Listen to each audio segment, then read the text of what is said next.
Welcome. This is July 8th, and we're having a Coast Division virtual event. This is a little bit of agenda for today. Wanted to talk just a little bit about the September 24th event. Need to start getting some planning work going and wanted to talk about that, and then just basically go into a bit of show and tell. So basically, we're set to do on September 24th at the South Bay Railroad Historical Society in Santa Clara. The thing to do, we're planning to do basically the same thing we did last year. Morning clinics, open at lunch, and then afternoon layout tours. Did want to talk a little bit about some of the other potential things we might do there. I went up to a red event, and they did an interesting thing around basically having a show and tell instead of a conference. And I'll talk a bit about that after we talk a bit about the two things we do need to get going. First, clinic wise, we're going to have space for two clinics. This is what we did last year. We have the front room where we can seat 30, 40 people and can do a fairly large presentation type clinic.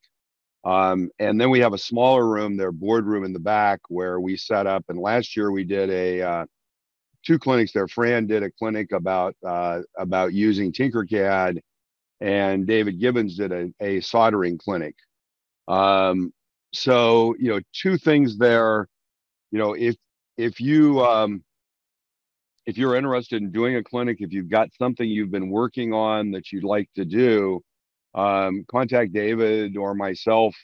Let me know, and we'll get you on to be on there for the agenda.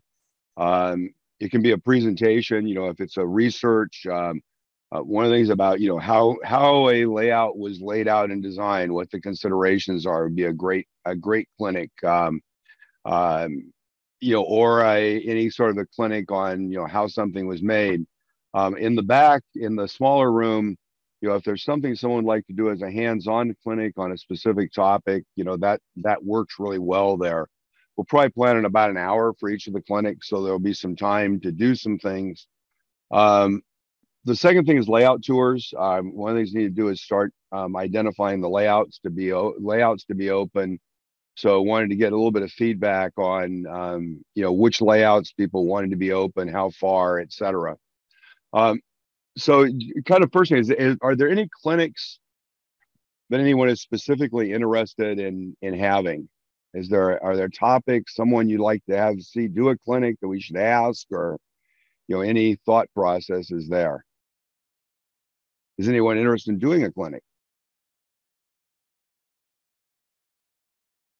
Well, I did the Tinkercad there last year.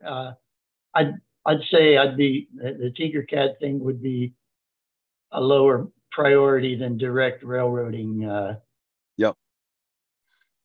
Well, since we did it last year, and it may very well do something similar at the convention.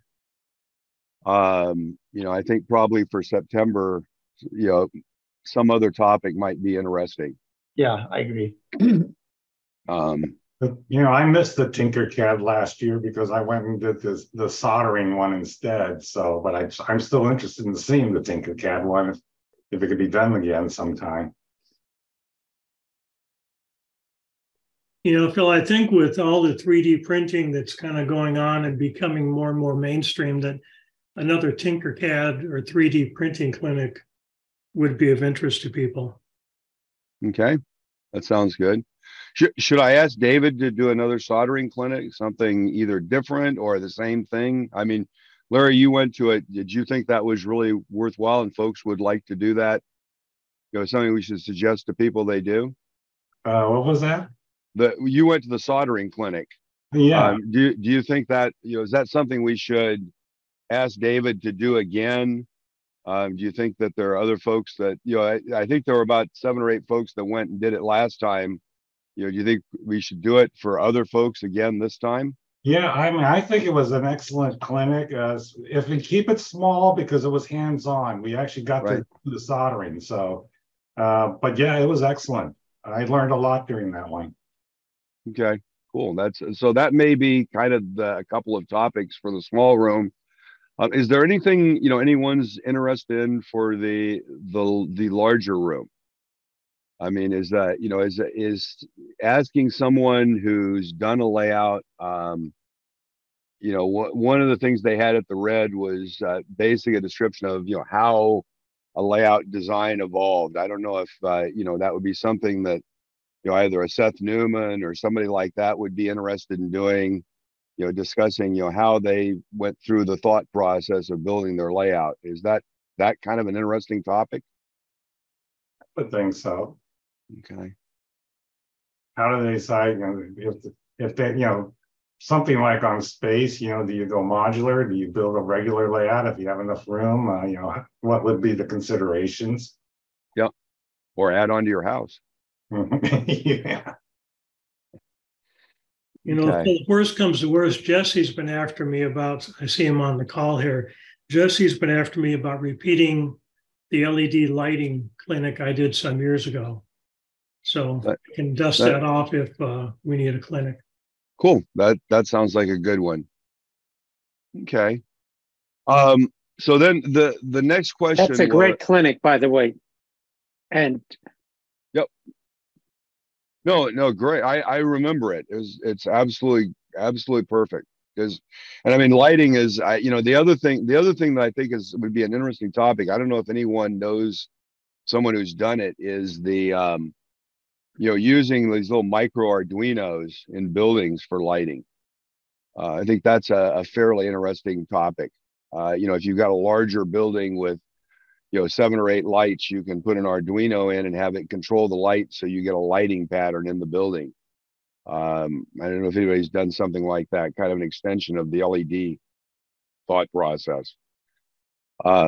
Cool. Well, that sounds like some good ideas, and we'll kind of go out and try to find a couple of good clinics there for the afternoon or for the morning. Bill, has anybody done a clinic on signaling? Because like at the Model Railroad Museum, we have signals up, and even though you don't have any trains running, it makes the layout seem alive with the signals being on. So you're talking about a clinic about signaling from the perspective of installing signaling, or about kind of how signaling operates on real railroads, or? Yeah, anything like that. I have no idea how to install a signaling system, and and how it ties into getting it activated. I know you have to have resistor wheels on cars and things like that to make it work, and so yeah. I think the answer is yes. Yes, that would be a fun. I think that'd be a great topic. Issues there. I know David, has been working on some stuff on DCC. I don't know if you'll have that ready. If that'll be an interesting one, that would be another option. He's used some of the experiences we've had at the club in Pleasanton, where, for example, we've had certain decoder types literally lose their mind because of the way the wiring was in the old DC converted to DCC system. So he's got a number of things he's kind of investigated in terms of how to do DCC well. So that might be another option. Good. Well, we're going to get into that. That's got to be something that's got to happen in the next few weeks, because September is going to come pretty doggone quick. I just realized it's July. Kind of snuck up on me, quite frankly. Cool. So the second topic is layouts. We had a number of layouts open last year. I think we actually had too many layouts open last year. People weren't able to get to them. One of the challenges we had when we did the South Coast was we didn't have that many people actually come down, so we actually ended up not having a lot of visits. So are there particular layouts that people didn't see or would like to see next year, or should we just leave it up to kind of the layout committee, to Brian, and figure out what we want to do? Just one comment about the layout. Woodford here, operator initials CSH, Charlie Sierra Hotel.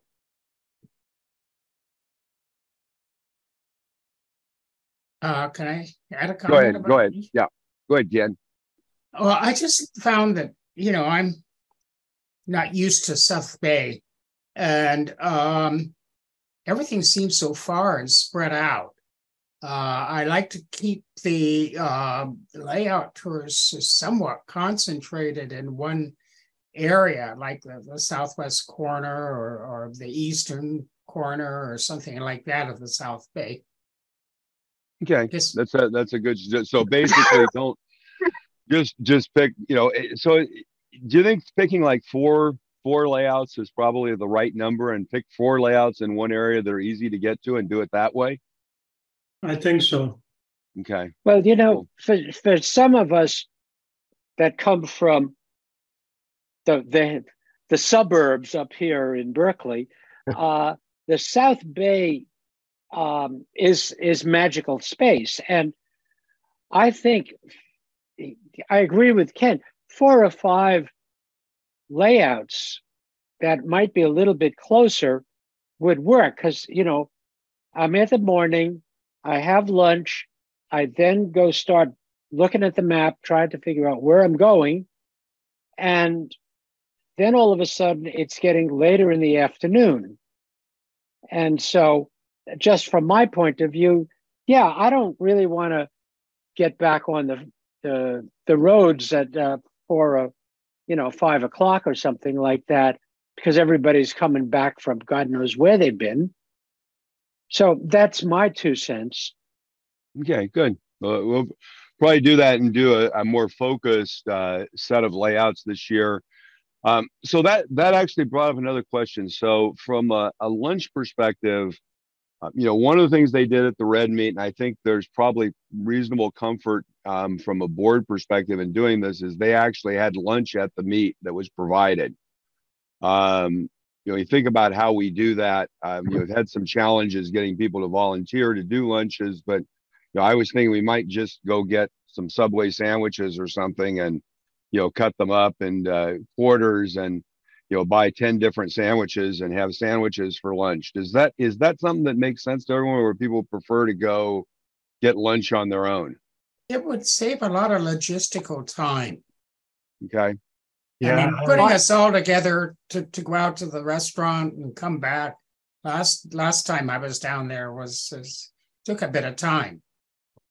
Well, last time I was down there, I don't know, I thought I was following directions, and I ended up in this, I don't even know what it was. I think it was a Subway or something. I was like the only one there, except from, 4 16-year-olds who were behind the counter.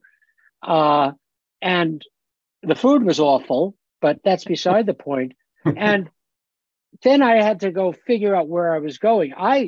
Either we all go together, really, right, or bring in a dozen sandwiches or something like that and hack them up, and we each pay a couple of bucks a piece for them. In a case of water. I think the idea of having the division pay for lunch is not a bad idea. It's we have money. We spend a little bit to have a nice meeting. It's okay. We get money. We have some money. So the other question, Red did 2 things. One thing I don't think we really want to do. They have kind of, I won't call it a swap meet, but more of a sale table where they sell stuff off a sale table that are donations and other things. And I think because we have the auction in December, I don't think that really makes sense for us to try to do. But what they did instead of a contest, so quite frankly, and Earl will reflect this, we've tried a couple of times to have a contest and have not had a lot of people turn up to do a contest at our regional meets. What they did at Red was they actually had, I don't know what you would call it, a sharing session where essentially you bring your model and you talk about your model and what you did and what you built, and you tell the story of the model. So, it might be that you bring in, your grandfather's Lionel engine from 1934 and talk about how it went through the family, or, a specific model you built. And it doesn't have to be something new, and it's not a contest in terms of the model per se. What Paul really did was made it much more around what was the most interesting story, and and overall experience from the folks that presented. But what he did was he gave away a $50 gift certificate to the person who was voted as the we'll call it most interesting story, and actually had about 12 or 15 people, 12, I think probably 12 people participate. And I thought that was an interesting way to kind of get out of the kind of competitiveness of having a contest. We have contests, obviously, we'll have one at the regional convention. That'll be next year in April. Is that something that would be of interest to folks? I mean, those of you, I got to kind of ask the question, those of you who didn't bring a model to we had a contest there last year. And we also tried to have a contest at the auction. If you didn't bring a model, would you be interested in bringing a model if it was not a contest competition, but more, bring your favorite model, favorite thing you've done, talk about it, or et cetera? That's more like the RPM approach. Yeah, I thought it was an interesting idea. By the way, I'm always believe in plagiarizing people. If people have good ideas, you steal them.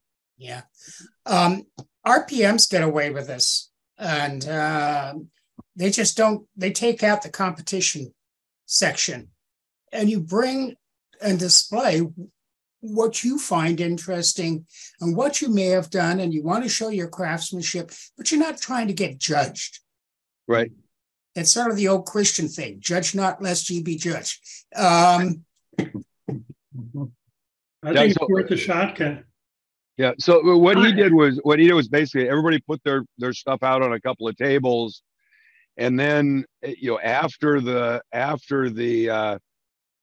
of, I think it was after that, a clinic presentation. So it would be right before lunch.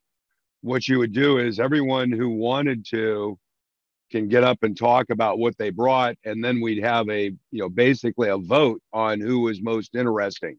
So it's not a modeling contest per se, but I'm wondering if that the opportunity to get a $50 gift certificate encouraged people to participate. The $50 can go. That part, I just like to get rid of any form of that kind of incentive. Okay. I'm not sure. $50 to me is better than not $50 to me always.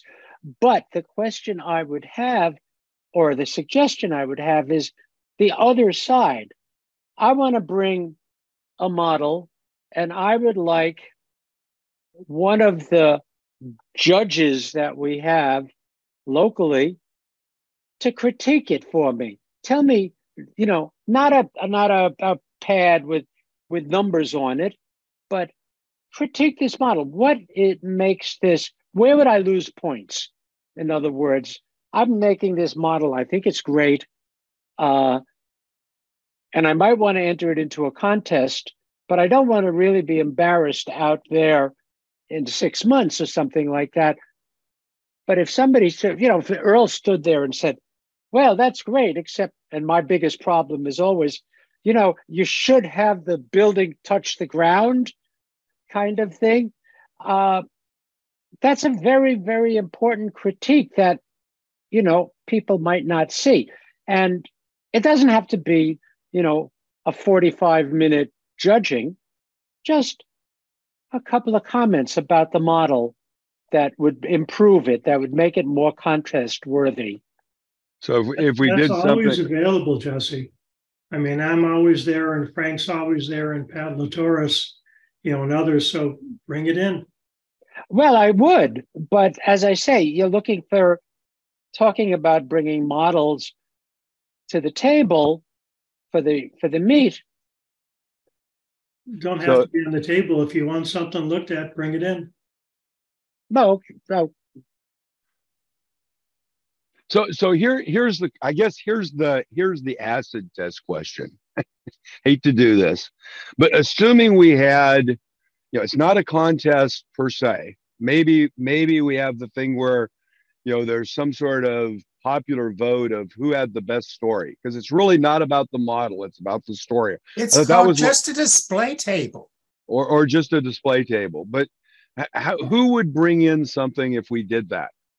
Yeah. I mean, kind of show as you have. I'll bring something. You bring something all the time, Earl. You're irrelevant. I'm sorry. I know That's you'll what bring my wife something. says too. I'm irrelevant. I know you'll bring something, but to this vote, I mean, so the real question is, and Fran, I imagine you'll bring in some of your, little critters and stuff. So I think we may try to figure out how to do that. Earl and I'll talk about it. Maybe what we should do, rather than making it a critique, which sounds kind of negative, is maybe, Earl, what we should do is have something like 5 suggestions, right? So in other words, you bring your model in and 5 suggestions to improve your model and make it better, something like that. May I suggest that it's really more about the person who brings the model, because if I brought I have a mail shed that I've been working on diligently, right? So right. I would love to have Earl actually judge it, even if it's not in a contest, and tell me what it would do. Somebody else might not feel comfortable with that. And so maybe it's more about understanding what individual people want to start with. And you can start with 5 suggestions. And then I could go, hey, Earl, could you also, while we're both here, could you tell me exactly what this would be? Sure. But I like starting with 5 suggestions because that creates a very low stress level for everybody. Right. And a context for everybody to bring something in. And then if somebody wants a little more serious evaluation, then everybody's there to just do it.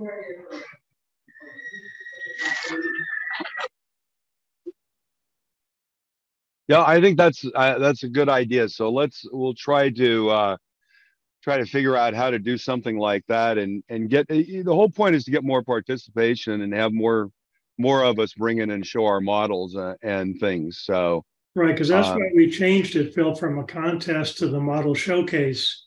So it was just showing models and not, right. really a contest. I think is the idea of getting up and talking about what you brought in. Is that interesting to folks? I found it really interesting at the red meet that it got a lot of participation and a lot of interest. Yeah, the other thing is if you just stand by your model and you talk to anybody who's interested. Yeah. I don't know. I'm not, I'm thinking of something that I'm probably will bring in. I'm not sure a presentation that I'd want to think through a presentation. But it's not a presentation. It's like But it is a presentation. It's a presentation. I have to talk about my model, and then I have to think about, well, why did I make it, and what's the story behind it, and these are the things I did, and that's a presentation. And I'm not sure. But it's only a minute or two. I mean, these are all barriers. I think if you start off with the display table and everybody gets 5 suggestions as a start, and then whoever wants more than that can easily get more than that. Because frankly, if you're standing in front of your model and you want to talk, people will listen. And if you're not standing there, you're not presenting, and it's not a problem. It's having people stand in front of their models and wait for somebody. I think that the idea of having a time where you say, okay, now we're going to have our model time, and anyone who brought a model and wants to can talk about it at that point. As kind of. Again, what I do is I usually have up to a 2-page description that goes with the model.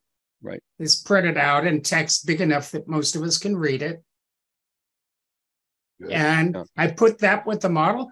That way I can walk away too. But it's not. It's not. I mean, guys, I'm trying to be very pedantic here. You guys should have been at the red meet. It was very participatory. They had more people. Red has a third. You should be at the RPM and see how it's done. Well, RPM, everybody just puts their models out on a table. That's it. That's what the whole meet is. Right? That's not the whole meet. They have clinics. They have other things going on. Auctions and drawings.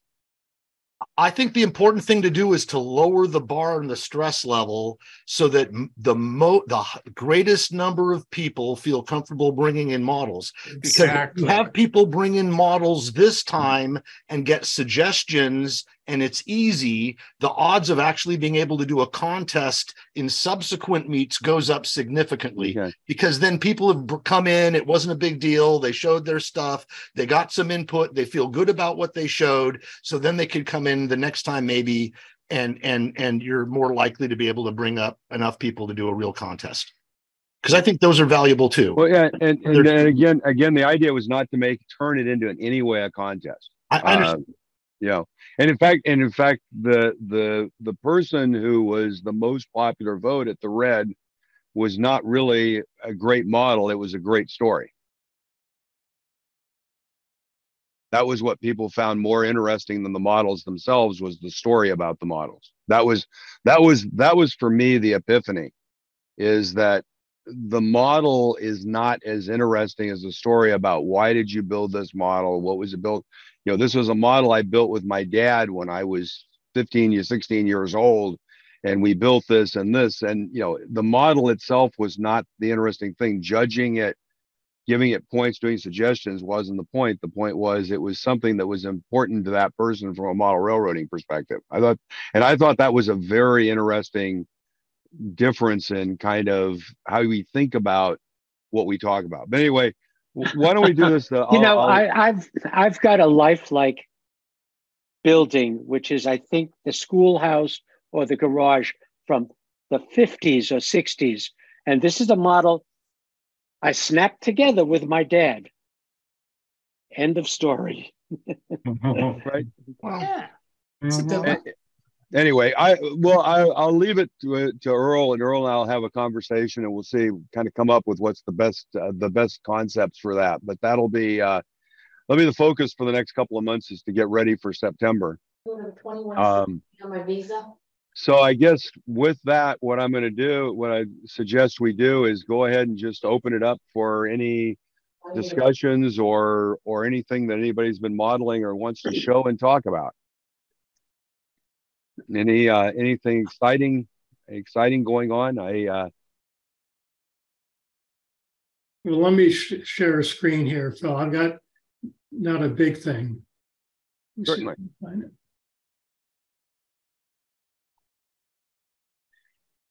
So I think, the last meet I talked about, Sierra West came out with 3D printed tractors. And for those that don't go on the website, he also came out with this Model TT truck. And this is all 3D printed, and it's both in O scale and HO. So I thought it looked pretty interesting. I haven't bought one yet. Haven't got my tractor built, but this looked pretty interesting. And it's about $35 depending on the scale. So just kind of an FYI. Yeah, that's so interesting.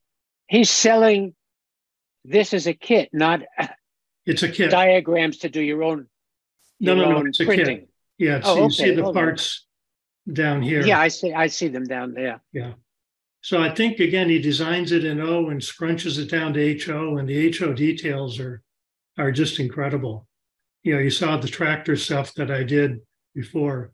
So here's the pricing. Okay, it's $32 in HO and $42 for the O scalers, which is probably par for O scale stuff.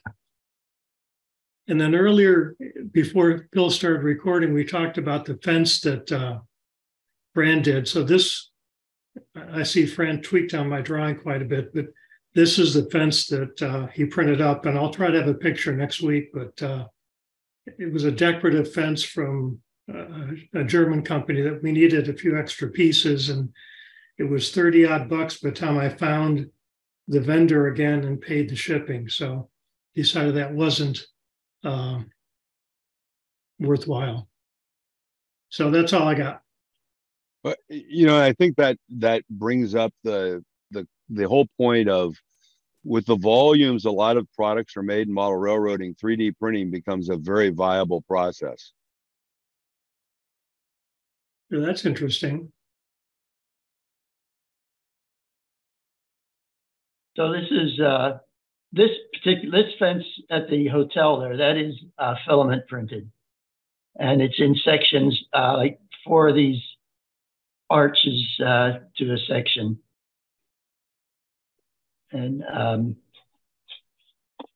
I'm seeing a bridge, not a. Fran, you're showing a really cool picture of a suspension. That's okay. Start again here. that interesting picture. It was a great picture.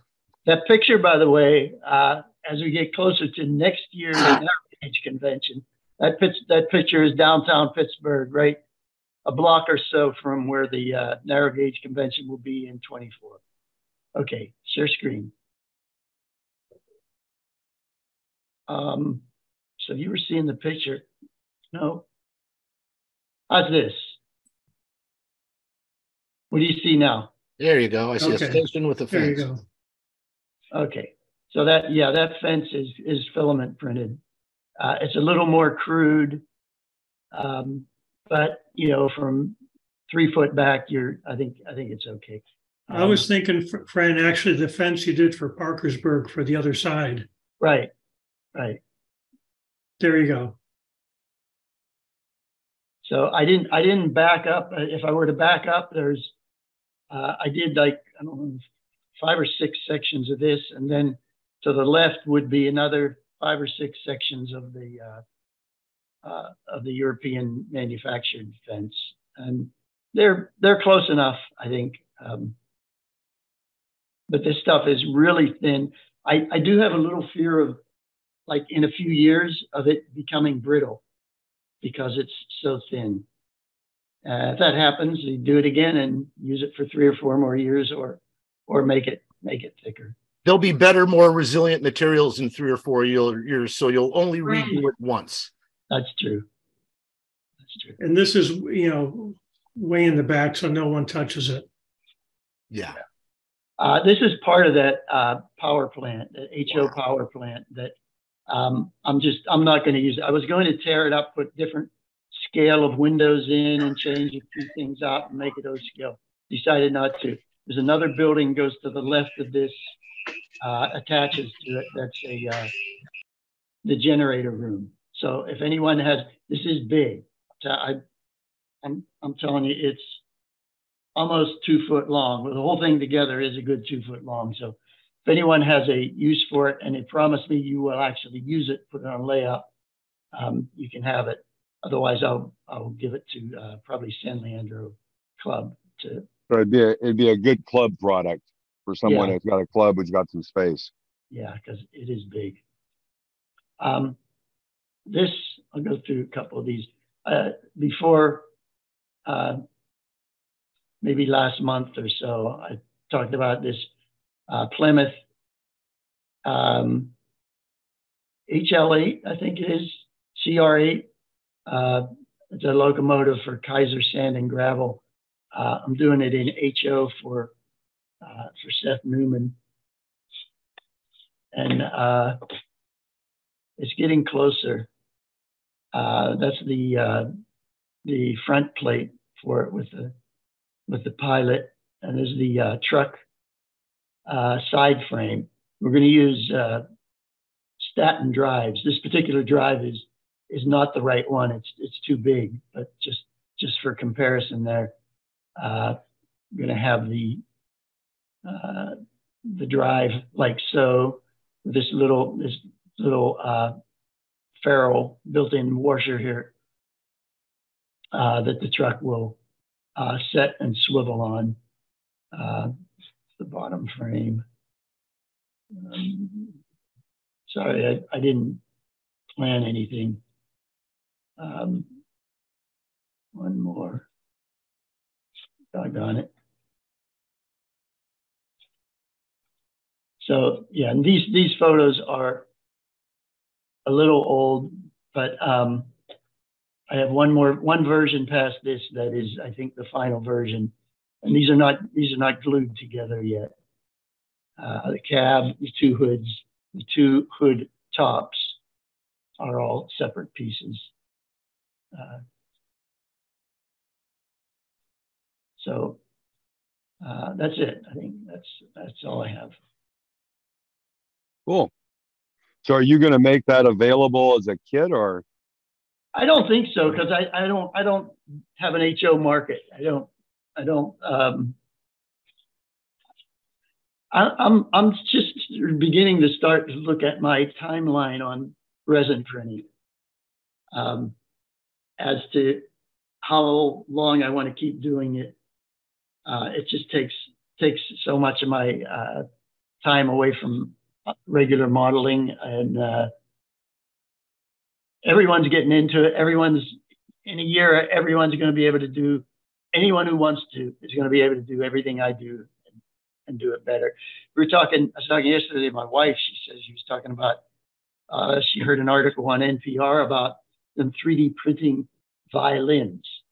And my comment was, in 5 years, there's probably going to be someone printing violins that are better than Stradivarius. And that's an absolute possibility now, with so many technologies coming together. And 5 years after that, they'll be printing a Stradivarius at home. So yeah, I think the idea of, it's so interesting if you think about books. 30 years ago, 20 years ago, if you wanted to publish a book, the only way to do it was you had to go either have someone decide to sponsor you, i.e. a publisher, or you had to go self-publish, and you had to go sign up to produce 3,000, 5,000 copies of a book to get it printed. And then Amazon transformed that into instant printing of books. And, the interesting question is, how many products are going to become instantly printed at some point in the future? It's a really interesting question. Hey, Fran, I liked your first picture, actually. That bridge in, was Pittsburgh or something? Oh, okay. Let's see if I... Because I've got kind of a project coming up. I'm going to share a screen and steal it from you. Fran, if you have the opportunity, enter that one, the bridge. So this is a military model of some kind of a funky little bridge. And one of the next things on my list is like a old-time wharf scene. And I really like this bridge going across like a channel coming in or something like that. This is, I don't know, some military model picture I saw. So I would do something a little more substantial, but the picture Fran has like a pin connected truss kind of thing for the vertical thing that picks up the bridge deck.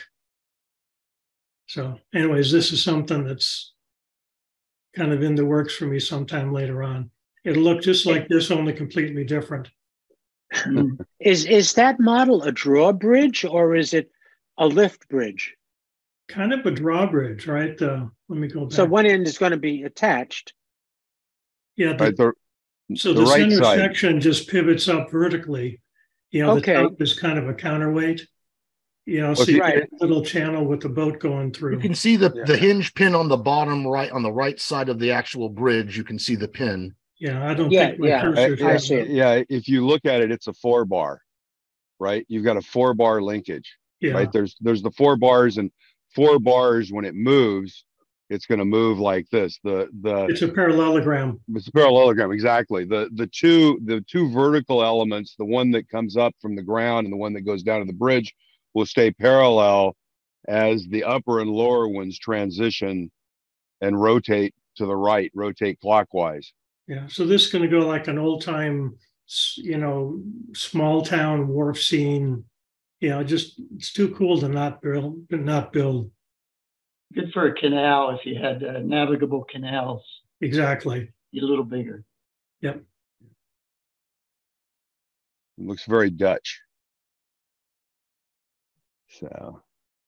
So here I'll share a video that I thought this was a pretty interesting little video you guys might enjoy. If I can find it here, it's going to take me a second.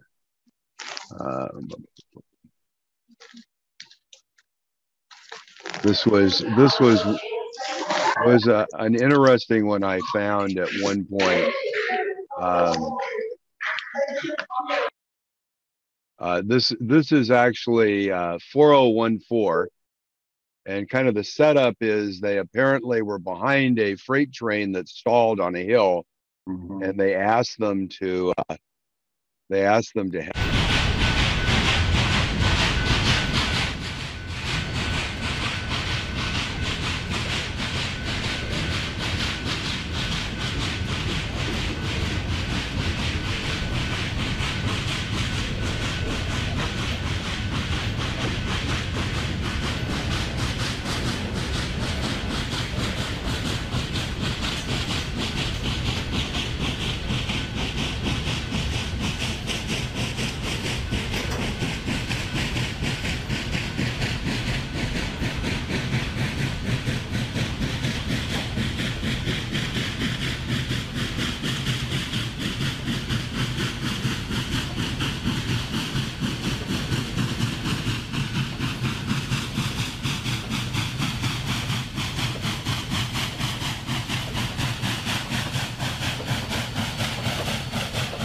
Oh, wow. Ooh, it's spinning.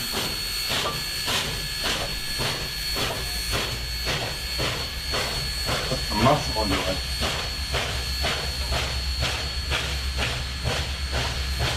Amazing to think of the forces involved in those things spin drivers. Yeah, I thought that was a really interesting video with the wheel spin, and you could tell they were actually pushing it. So Yeah. Yeah. Hey, who says steam locomotives can't do real work still?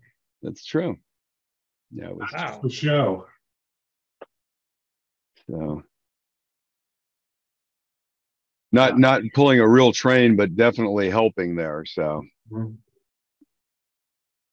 Yep, a manned helper. so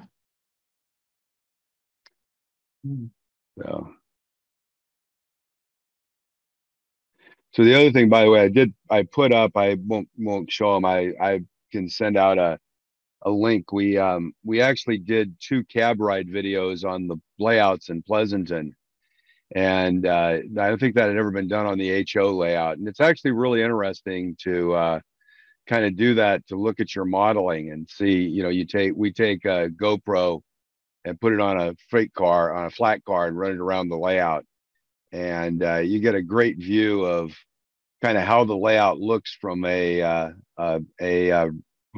locomotive or an individual perspective, and it's kind of interesting to look at it from modeling and how you improve your modeling.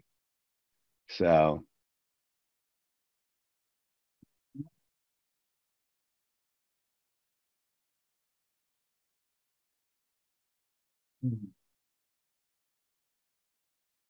Well, I don't have pictures to show, but I'll share what I'm working on.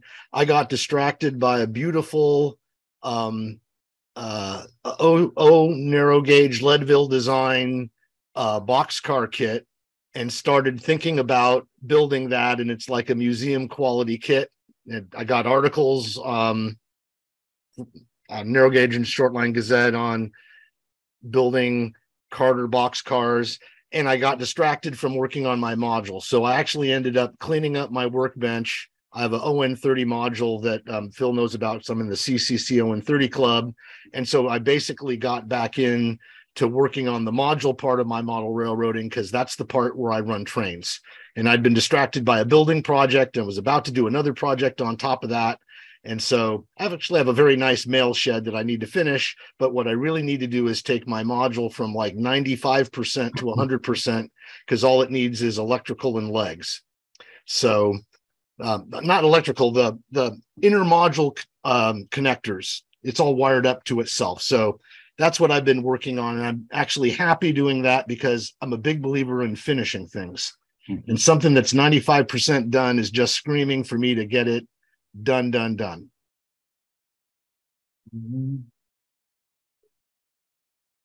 That's for sure.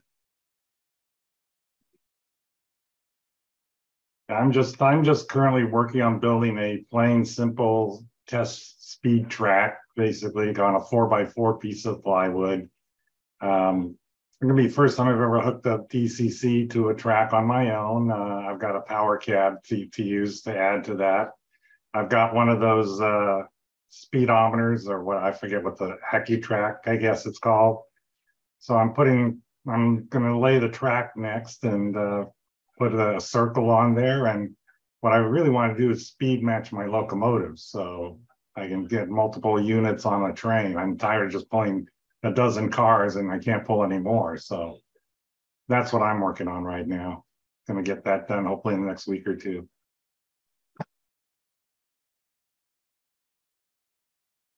One of the things that I've been working on, and I get back to it every once in a while, is my little diorama type layout of Port Costa. But Port Costa had not only the function of using of where the steam helpers were added to get over the Martinez Benicia Bridge, but it was also a telegraphic center. Western Union and Southern Pacific shared poles up through Oakland through to Port Costa, and at Port Costa they split, and the Western Union lines went over the hills, and this SP line actually went to an underwater cable across to Benicia. Anyway, I've gotten into there's this massive set of double pole telephone equipment, and I've gotten into the modeling, and I'm starting to work on the bits and pieces of it.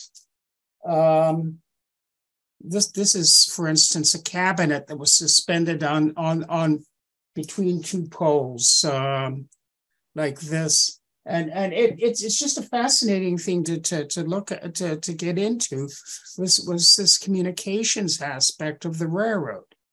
And it's a very critical aspect, of course, because prior to total CTC, running in some sort of communications conduit, you'd have everything done by a train order or whatever on timetable, and these things had to all be dependent on the communications done first by telegraph and then teletype and then eventually phone and computer. But the evolution in the 20th century of this whole technology is sort of started to get fascinating for me. And I'm actually thinking about a year, I should be able to have a presentation ready. But it's a historical research thing as well. You know, I thought it was really interesting. There was at the OPSIG meet that was in, I think, February. There was a presentation about yards and how yards have changed and yard operations. And I think actually correlating that to basically how traffic and trains are managed on the lines between yards is really interesting. Because, you know, if you think about it, when you start with, you know, you build your railroad. You know, you go to the Carter brothers and you contract with them to build your 25-mile railroad, and you get one engine. When you start, there's no control system needed, right? You just have one engine. You can't have any problems because you only got one engine. The problem starts when you buy the second engine. And, you know, if you look, the first thing people did was they had tokens, right? So the idea was you would stop at a station, you would get the token, and only one train could be on that block of track. It was the train that had the token. You would carry the token to the other side, give it to the station, and then the train coming the other way would pick the token up and bring it back. And so essentially the token was used to control. If you had two trains going one way, the station would let the first train go and they would hold the token, so they controlled the track until the next train, and that you'd use passing the token back and forth. And clearly that's very inefficient, right? Because of how the track is managed and operated. And then, you know, over time, they went to timetables and train orders, because then you develop the communication where you communicate. So, you know, then you would stop at the station, and you would get an order, and eventually you stopped at a phone booth and you talked to somebody because it went from being a telegraph to being a telephone. And then if you look at what really happened, eventually that whole system became too complex for human beings to manage. And then you start introducing the concepts of signaling and CTC. And then eventually that made the railroad so efficient, or you went to double track, which eliminated a lot of those issues. And all of a sudden the congestion moved from the rails between the yards to the yards themselves. And that changed the way, because all the yards used to be storing forward, right? So if a car went, from the East Coast to the West Coast, it might get switched 10 or 15 times across the country at different yards. And then eventually they figured out how to do the operational systems to block cars into blocks so they wouldn't be essentially shunted at those intermediate yards, which kind of brings us to where we are today, where, the vast majority of cars never get touched anywhere in the middle of the path they go on. They just get carried through as a block to wherever they go at the end.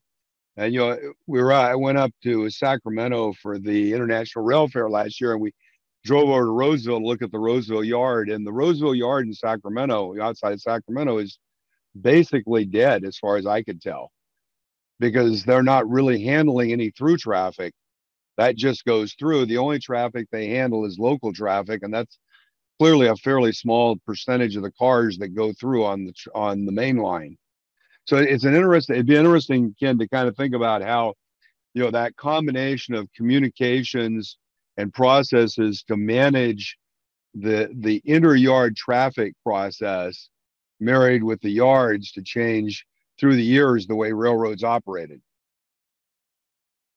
Yeah, the communication structure was more than just how to run the railroad. It was how to run the business of transportation. Right. Yep. It went far beyond just the actual operation of the railroad. In fact, the telegraph systems, which ran in parallel, or sometimes they were shared with the railroads, were actually the official communications medium of the United States for the 1860s all the way through to the 1960s. It was official, and you got a teletype or a telegraph. Well, yeah, and everybody knows that's how the Department of Defense notified people. Remember, the best years of our lives. My young guy was the guy who had to deliver the telegraphs to the women. Their sons were killed. Well, that was the transmission. And actually, what's interesting is when fiber optics started, that was actually how the fiber optic system started. And Sprint, was the SP and Sprint was Southern Pacific, because that was actually their. It was, I don't remember what the other acronyms were, but it was their communication system to provide fiber optics. And it's interesting, they went through the early days of providing the fibers and then eventually providing actually the bandwidth over the fibers. So a lot of that infrastructure. AT&T still hasn't laid fiber optic at my house, and I'm pissed. So anyway, it's a very interesting subject, and it goes beyond the actual railroad into the social fabric of the country.